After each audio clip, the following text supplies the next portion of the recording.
العلي العظيم. حسبنا الله ونعم الوكيل، نعم المولى ونعم النصير. أعوذ بالله السميع العليم من الشيطان اللعين الرجيم. بسم الله الرحمن الرحيم. الحمد لله رب العالمين، والصلاة والسلام على رسوله الكريم وآله الطيبين الطاهرين المعصومين المظلومين الذين أذهب الله عنهم الرجس وطهرهم تطهيرا.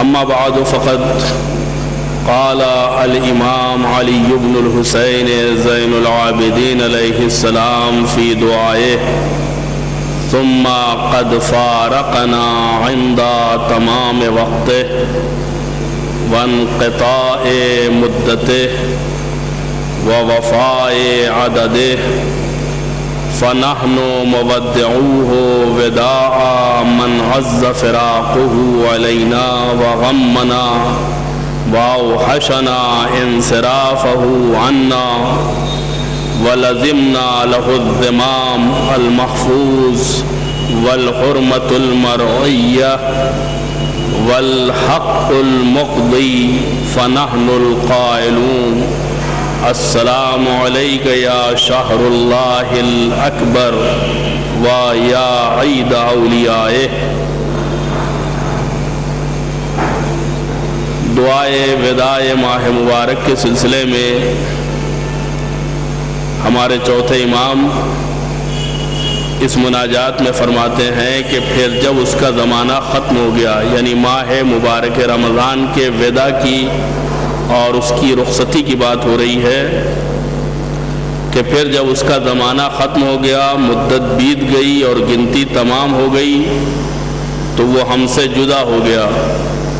اب ہم اسے رخصت کرتے ہیں اس شخص کے رخصت کرنے کی طرح جس کی جدائی ہم پر شاق ہو اور جس کا جانا ہمارے لیے غم افزا اور وحشت انگیز ہو، اور جس کے عہد و پیمان کی نگہداشت عزت و حرمت کا پاس اس کے واجب الادا حق سے سبکدوشی از بس ضروری ہو. اس لیے ہم کہتے ہیں: اے اللہ کے بزرگ ترین مہینے، تجھ پر سلام. اے دوستان خدا کی عید، تجھ پر سلام. یا اکرم مصحوب من الاوقات ویا خیر شہر فی الایام والساعات، السلام علیک من شہر قربت فیہ الاعمال ونشرت فیہ الاعمال، السلام علیک من قرین جل قدرہ موجودا وافجع فقدہ مفقودا ومرجوع عالم فراقہ. اے اوقات میں بہترین رفیق اور دنوں اور ساعتوں میں بہترین مہینے، تجھ پر سلام. اے وہ مہینے جس میں امید بر آتی ہے اور اعمال کی فراوانی ہوتی ہے، تجھ پر سلام. اے وہ ہم نشین کہ جو موجود ہو تو اس کی بڑی قدر و منزلت ہوتی ہے اور نہ ہونے پر بڑا دکھ ہوتا ہے. اور اے وہ سرچشمہ امید و رجا جس کی جدائی الم انگیز ہے، تجھ پر سلام. ہم نے ابتدا میں وہ دعا جو ہمارے امام نے استقبال ماہ مبارک کے تعلق سے پڑھی، اس کی تشریح و تفسیر آپ کے سامنے بیان کی، اور ماہ مبارک کے آخری ایام میں وہ دعا جو حضرت نے وداع اور رخصت ماہ مبارک کے سلسلے میں خدا کی بارگاہ میں کی ہے، اسے آپ کی بارگاہ میں پیش کر رہا ہوں. امام نے مہینے کو خطاب کرنے کے بعد ایام اور ساعتوں کو مخاطب کرنے کے بعد اس کی فضیلتوں اور اس کے اثرات کو ہمارے سامنے پیش کیا ہے۔ وہ مہینہ جو ہمارے گناہوں میں کمی کا باعث ہے، وہ مہینہ جو ہمارے لیے برکتیں لے کے آیا ہے،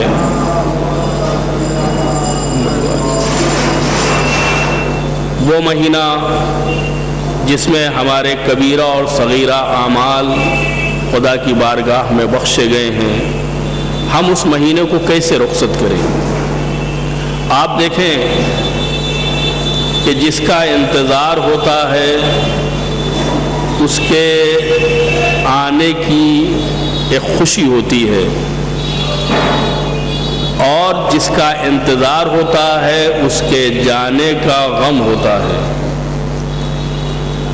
ماہ مبارک کو ہم نے خدا کے مہینے کے طور پر استقبال کی منزل سے گزارا۔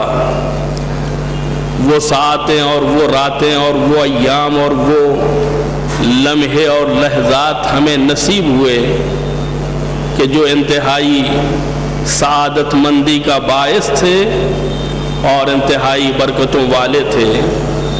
ان ایام نے ہمیں نہ صرف یہ کہ روحانیت اور معنویت سے ہمکنار کیا، بلکہ مادی نعمتوں سے بھی ہمیں ایسا نوازا جو دوسرے مہینوں میں ہمیں نصیب نہیں ہوتے تھے۔ لہذا یہ مہینہ جس کے بارے میں حدیثوں میں ہے کہ اگر لوگوں کو یہ پتہ چل جاتا کہ ماہ مبارک کی فضیلت کیا ہے اور اس میں کیا کچھ پروردگار کی طرف سے بندوں کو عطا کیا جاتا ہے، تو لوگ اس بات کی خواہش کرتے کہ ماہ رمضان ایک مہینہ نہ رہ کر کے سال بھر کی سعادت ہمیں دیتا۔ آپ دیکھیں کہ اگرچہ بظاہر اس مہینے میں چند رکاوٹیں ہیں جو ہماری زندگی میں تھوڑی بہت مشکل پیدا کرتی ہیں، مثلا کھانا نہ کھانا، پانی نہ پینا، یا چند ایسے امور جن سے رکنے کا شریعت نے ہمیں حکم دیا ہے، لیکن واقعاً اگر آپ محسوس کریں تو دیکھیں گے کہ اس مہینے میں دوسرے مہینوں کے مقابلے میں، دوسرے ایام کے مقابلے میں ہمارے پاس وقت کتنا بچتا ہے۔ کبھی موقع ملے تو غور کیجئے گا اس پر کہ صبح ناشتے میں کتنا ٹائم لگتا تھا، دوپہر میں کھانے میں کتنا ٹائم لگتا تھا، اور اتنا ہی ٹائم ہمیں بچا ہے، لیکن اگر دیکھا جائے تو افطار اور ایک اضافی سحر، اس میں ہمارا وہ ٹائم انکلوڈ ہو گیا، لیکن اس کے باوجود ہم کام بھی کرتے ہیں، اپنے فرائض کو انجام بھی دیتے ہیں، دوسری ذمہ داریوں کو نبھاتے بھی ہیں، اس کے ساتھ جو ہماری روزانہ کی روٹین کی عبادتیں تھیں اس کو بھی بجا لاتے ہیں، اور مزید قرآن کی تلاوت بھی کرتے ہیں، اور اس کے بعد بھی تھوڑا بہت وقت بچ جاتا ہے۔ یہ وقت میں برکت یہ بہت بڑی نعمت ہے۔ ہر چیز میں برکت ایک اچھی چیز ہے۔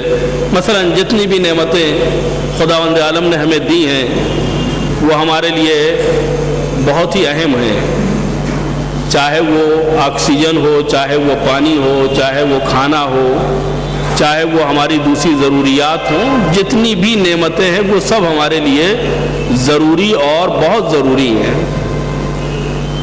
لیکن ان تمام نعمتوں میں سے ایک نعمت ہے جس کا کوئی جواب نہیں ہے، اس لیے کہ انسان کے پاس لاکھ مال دنیا صحیح، اس کے پاس رہنے کے لیے سب سے اچھا مکان، چلنے کے لیے سب سے اچھی سواری،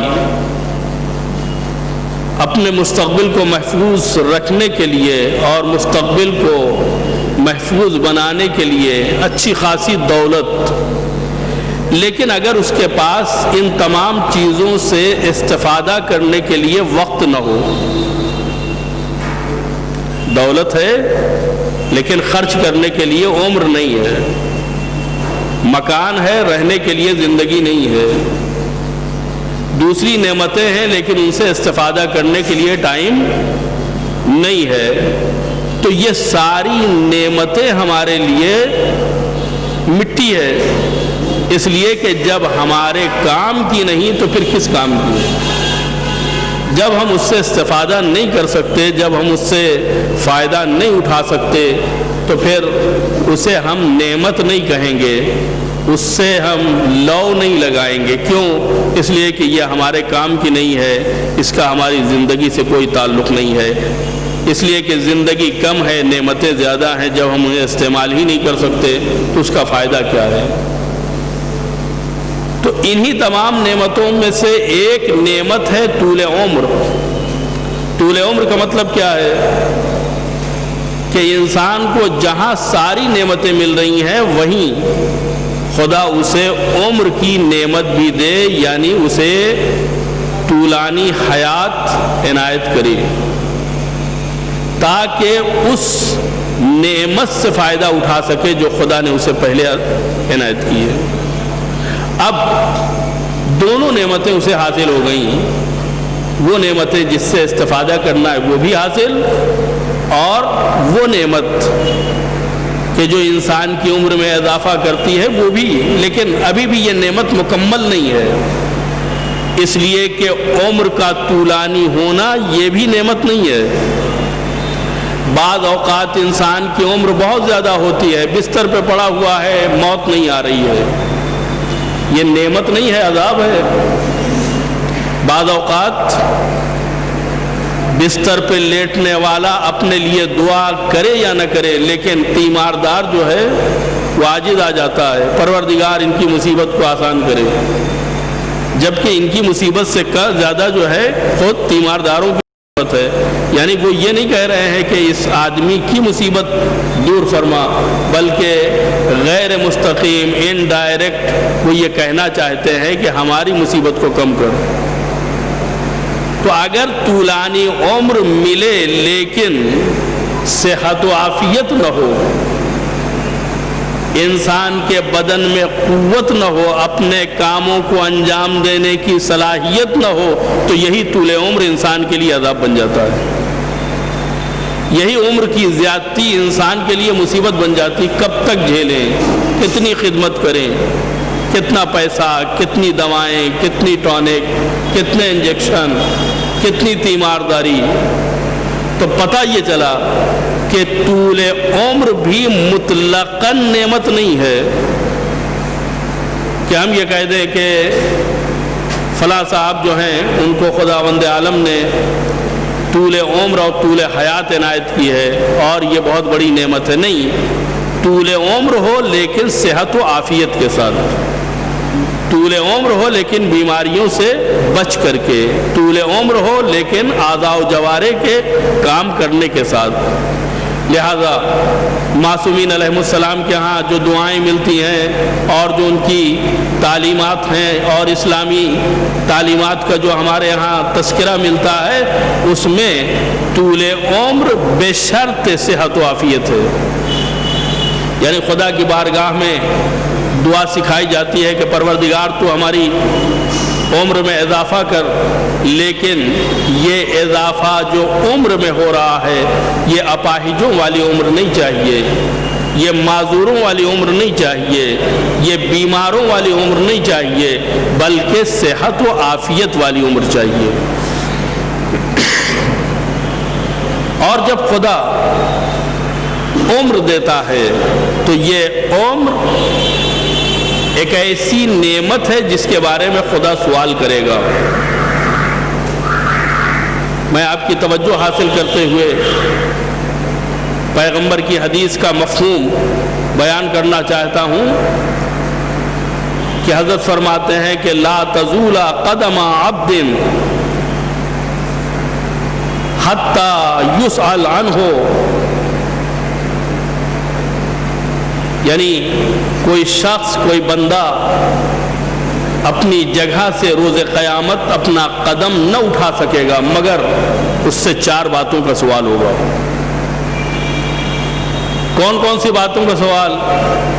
ظاہراً وقت نہیں ہے کہ میں ساری باتیں آپ کے سامنے عرض کروں، لیکن جتنا ممکن ہے اتنا تذکرہ ضروری ہے۔ پہلی بات یہ ہے کہ خدا پوچھے گا کہ ہم نے جو تمہیں عمر عنایت کی تھی، تمہیں جو زندگی دی تھی، تم نے اسے کہاں خرچ کیا، اسے کہاں لگایا؟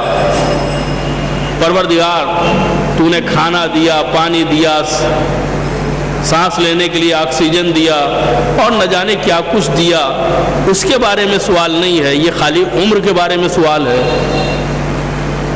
آپ غور کریں گے تو یہ ساری نعمتیں ایک طرف ہیں، عمر کی نعمت ایک طرف ہے، یہ ساری نعمتیں مل کر کے عمر کی حفاظت کر رہی ہیں۔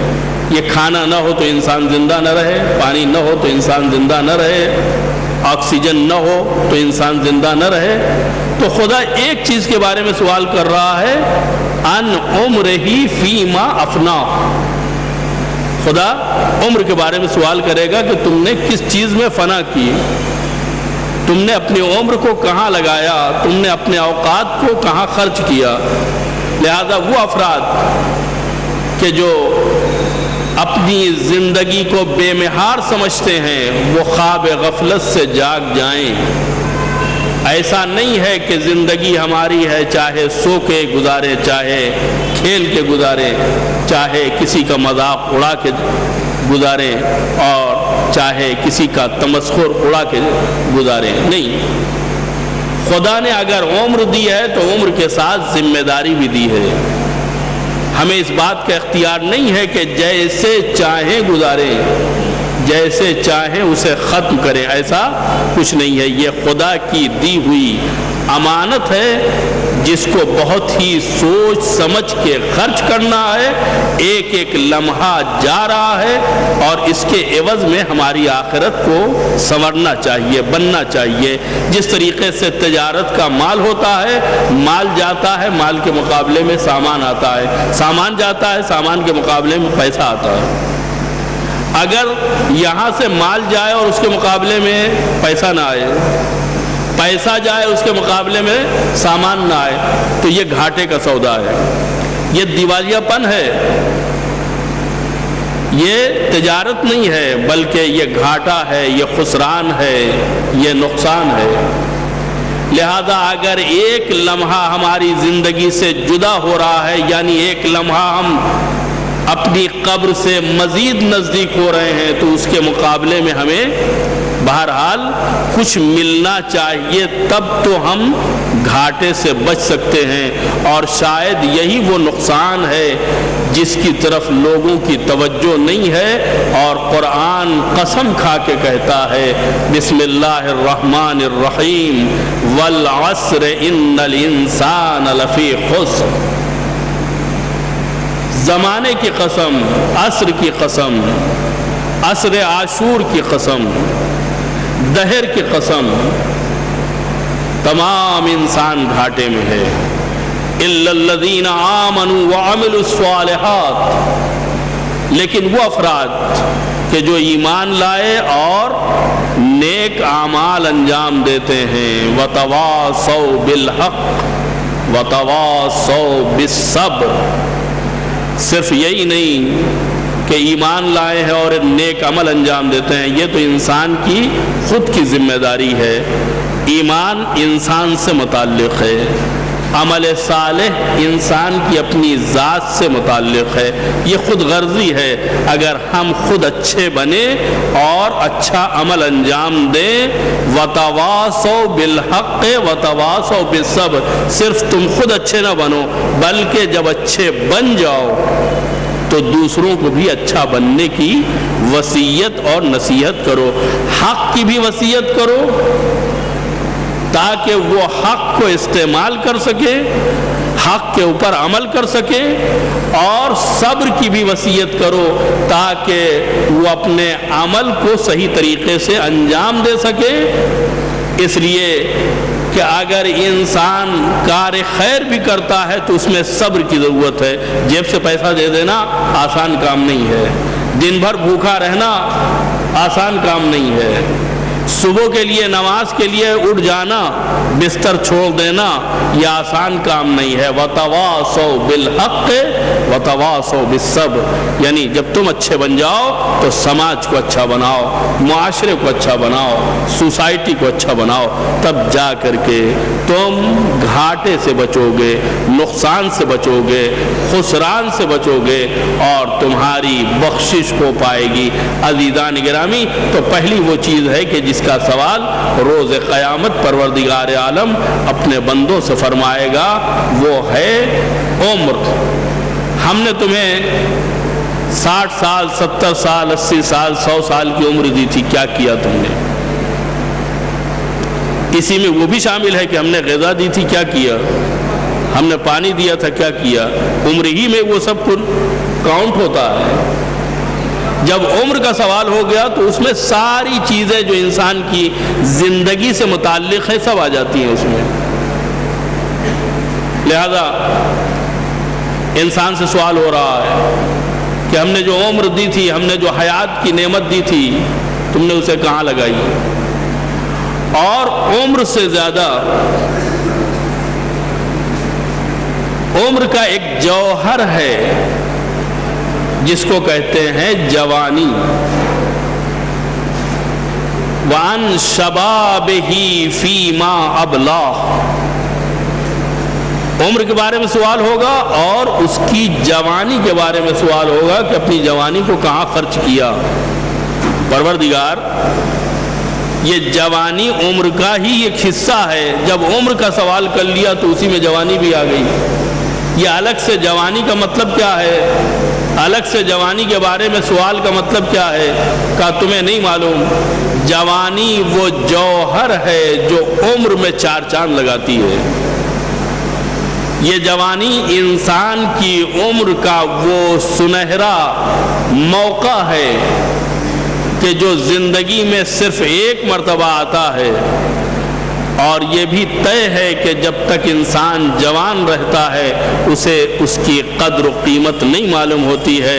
لیکن جب اعضاء و جوارح کانپنے لگتے ہیں، ہاتھ پیر قابو میں نہیں رہتے ہیں، تب وہ جوانی کی تلاش شروع کرتا ہے.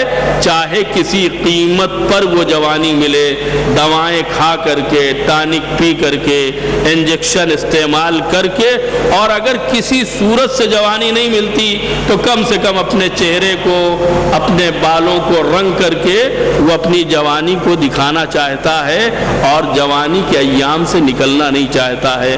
یہ جوانی وہ ہے کہ جب انسان سے چھن جاتی ہے تب جا کر کے اس کی قدر و قیمت کا اندازہ ہوتا ہے.